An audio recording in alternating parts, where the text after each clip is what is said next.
1872. The West was still wild. Settlers streamed to East Texas with the promise of cheap land and a chance to find a new way of life. The railroads were reaching out, and the train already stopped 3 days a week in Tyler. Most of these pioneers had little but the determination to create a bright future for their children and for their children. A handful of homesteaders had clustered on Bascom Road, a few miles east of Tyler. They'd get together and talk about the future they hoped to provide for their families.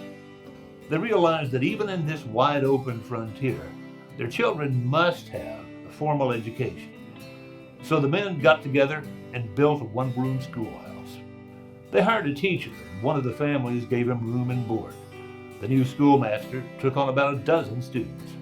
In 1900, the community voted to create the Bascom School District number 32. They scraped together enough tax and bond revenue to build a new 2-story schoolhouse. Still just one teacher, but 26 students by 1903. Soon after, they absorbed the nearby Chitwood School District. By 1911, 2 teachers and more than 60 students kept the Bascom School humming every day. They would study here through the 8th grade and then finish high school in Tyler. Farming sagged during the 20s and 30s, and a lot of our young people moved to the cities. The Depression hit hard. Customers at Horace Alfred's general store paid their bills in eggs when cash was short. Still, School District 32 grew steadily. In 1936, 2 schools here were educating a couple of hundred children. 7 teachers were on staff.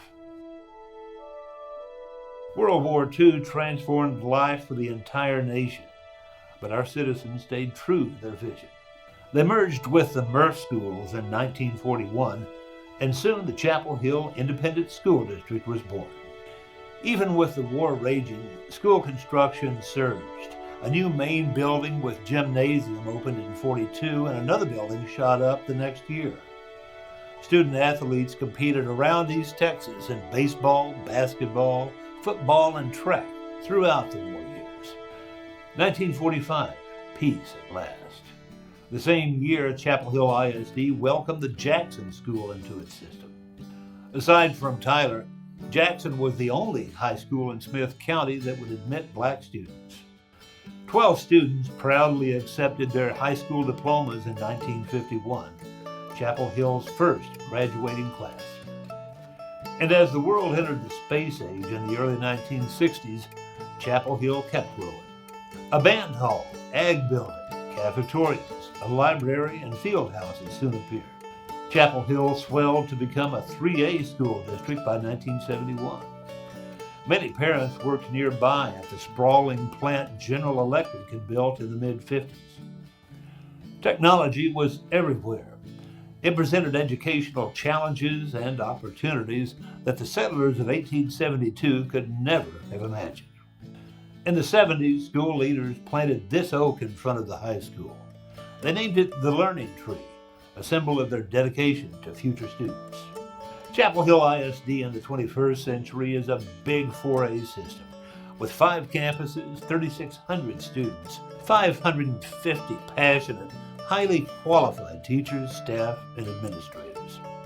The changes over nearly 150 years are stunning to consider.